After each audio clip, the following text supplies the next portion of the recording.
E começando a revisão do capítulo 24 de Boruto TBV, o capítulo tem início em um flashback mostrando mais da conversa que Boruto e Kawaki tiveram no Monumento dos Hokages, onde Boruto já começa a formular o seu plano com o Kawaki. Em resumo, ele pede para que o Kawaki vá até a missão em Suna para ajudar Sarada e os outros assim que o Amado terminar de remover os seus limitadores, já assumindo que também estaria lá e, portanto, provavelmente o Jura também iria interferir. Mas com a força do Kawaki, talvez eles tivessem alguma esperança.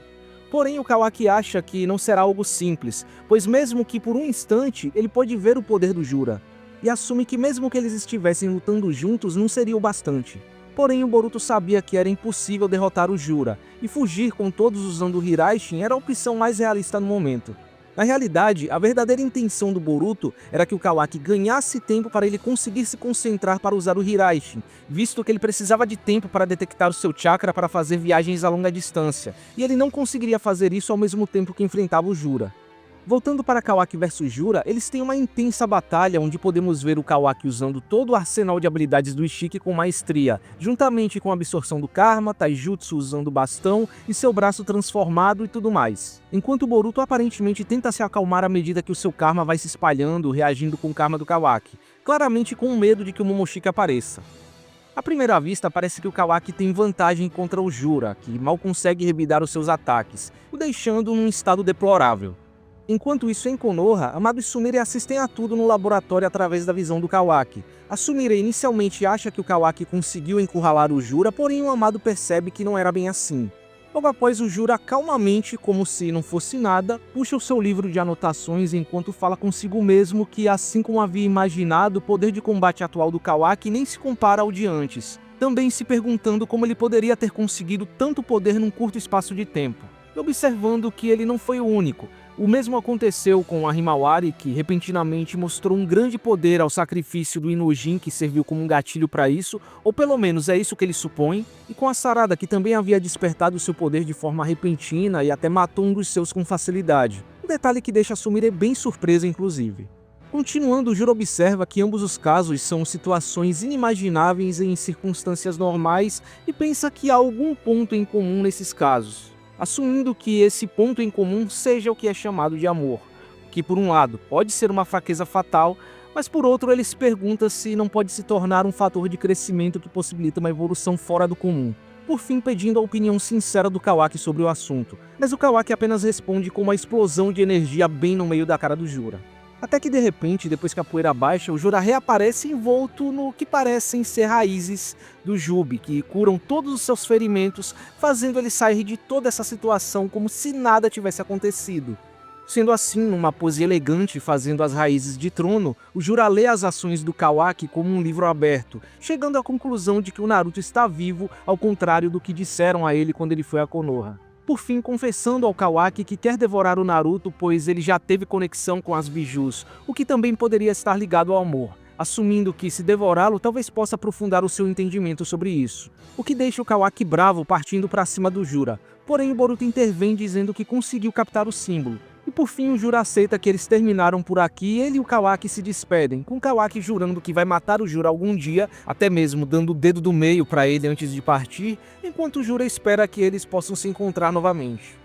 Voltando para o Konohamaru e os outros, eles estão falando sobre o pedaço de metal que o Boruto deixou com a Delta, enquanto a Delta avisa para que eles se afastem se não quiserem ser pisoteados por acidente. E nesse exato momento, Boruto e Kawaki são teleportados até lá, com o Kawaki caindo em cima da cara do Konohamaru, causando uma pequena cena de alívio cômico. Mas logo após, depois de confirmar que estava tudo bem com a alma espinhosa, o Boruto decide que eles devem voltar para Konoha. E chegando ao final do capítulo, Code e Eida conversam sobre os atuais acontecimentos, onde a Eida fica aliviada pelo resultado final, mas o Code não acha que isso é digno de elogios, argumentando que foi uma aposta arriscada que poderia ter destruído o futuro bom e que graças a essas ações o futuro tinha mudado drasticamente, o que também envolvia a Eida, pois o Mamushi vai agir e ela era o alvo dele. Por último, voltando ao esconderijo das Shinjus, Jura e Hidari interagem, onde o Jura parece satisfeito por assumir que foi elogiado pelo Kawaki, enquanto o Hidari acha que agora é o momento ideal para usar uma palavra que ele aprendeu recentemente, nojento, que no japonês seria algo como Gerokimo, uma forma pejorativa de falar que algo dá nojo, e assim o capítulo termina. Agora, indo para as considerações finais, Em geral, assim como no capítulo 22, por esse ser um capítulo quase que puramente focado em ação, onde a história não avançou tanto e não teve grandes novidades que talvez dariam para extrair alguma coisa, não tenho muito o que comentar. Mas há alguns pontos que valem a pena serem destacados e que até confirmam muito do que eu esperava no capítulo passado. Como o fato de tudo ter sido parte de um grande plano prévio do Boruto, um plano B já esperando o que poderia acontecer caso o cenário ideal que o Code viu desandasse. Mostrando o nível de genialidade e preparo do Boruto, ele sabia com que tipo de inimigo estava lidando e se preparou para isso, e isso até certo ponto evidencia mais uma diferença entre ele e o Kawaki. Diferente do Kawaki, que é egocêntrico e acredita que com puro poder pode lutar contra qualquer um, o Boruto é um personagem que reconhece as suas limitações, ele sabe que não pode vencer e procura o melhor caminho mesmo que não seja o mais glorioso, que nesse caso foi aceitar que escapar é a melhor solução. Inclusive, eu não duvido que esse plano seja bem maior do que vimos até agora. E também, como eu já havia apontado na revisão passada, o Code está jogando no seguro, seguindo o caminho que ele sabe que vai levar ao melhor futuro e não vê interferências no futuro como algo positivo, porque isso pode ser um risco para o futuro bom e dar origem a cenários mais complicados, como aparentemente está para acontecer. O paralelo que foi feito com o capítulo 24 de Boruto NNG, que se chama apenas Kawaki, enquanto esse se chama Uzumaki Kawaki, foi um toque bem legal, lembrando muito o paralelo que foi feito no capítulo 1 de NNG, que se chama Uzumaki Boruto, e o capítulo 1 de TBV, que se chama apenas Boruto. Mais um indício de que essa história está sendo bem melhor planejada em comparação ao que Naruto era. Parece que tudo se encaixa, tudo tem um momento certo para acontecer. Quanto à luta de Kawaki vs Jura, ainda não coloco essa luta no mesmo nível das anteriores. Boruto vs Jura teve mais estratégia de combate, uso inteligente das habilidades do Boruto e uma estética mais próxima das lutas de Naruto, ao contrário dessa que tá mais pro lado da estética de Dragon Ball, como é na maioria das lutas de Boruto. Mas ainda assim foi uma luta tão intensa e emocionante quanto, pelo menos pra mim, e dou um destaque à forma como o Kawaki combinou as suas habilidades. Apesar do Kawaki não ter técnicas novas propriamente ditas, usando mais do mesmo que o Ishiki já usava, pelo menos ele tem novas formas de usar as suas habilidades. Talvez muitos não tenham percebido esse detalhe, mas ele canalizou o raio de energia no bastão para causar o máximo de dano possível ao Jura. Foi um toque bem criativo, dando uma variedade a mais às habilidades do Kawaki, que certamente não devem fugir muito do que já vimos até o final da história.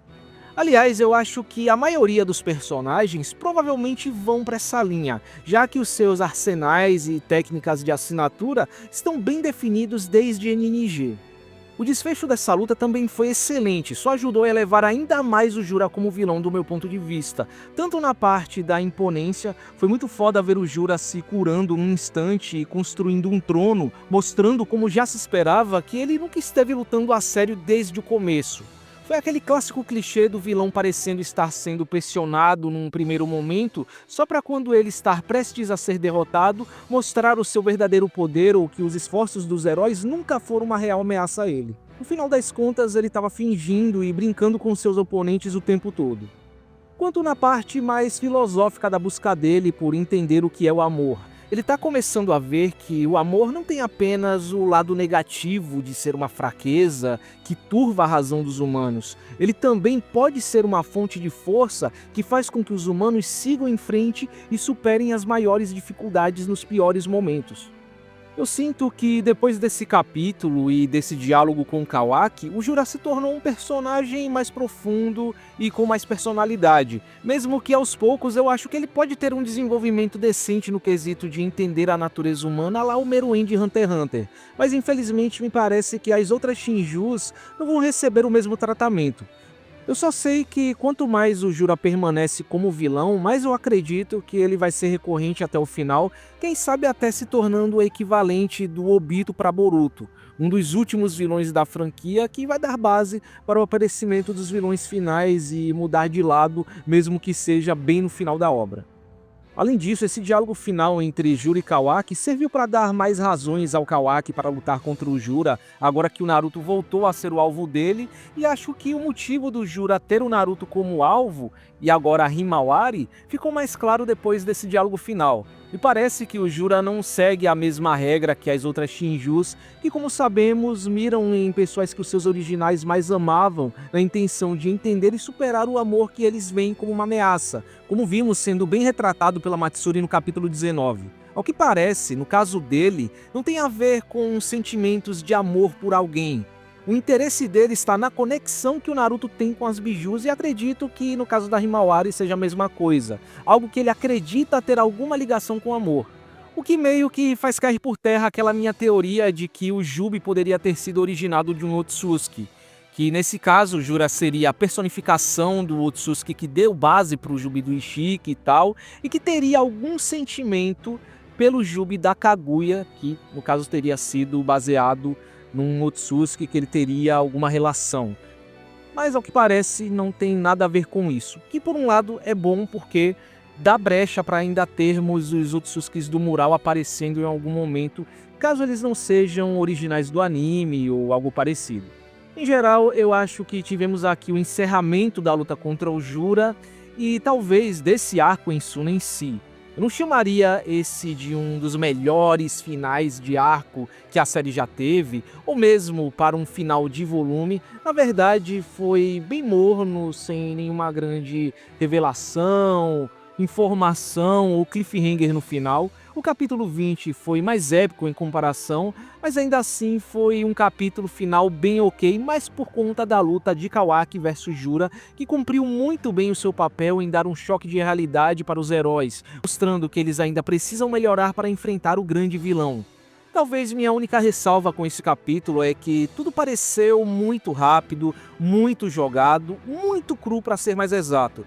Acho que esse momento era perfeito para termos alguns flashbacks mais longos, vermos o Boruto discutindo sobre o seu plano na íntegra, especialmente se ele envolve mais gente além do Kawaki. Se a Delta tá no meio, é de se esperar que no mínimo Shikamaru saiba de alguma coisa, e se essa situação não terminar agora, também é de se esperar que mais gente esteja envolvida, especialmente o pessoal da visão do Code.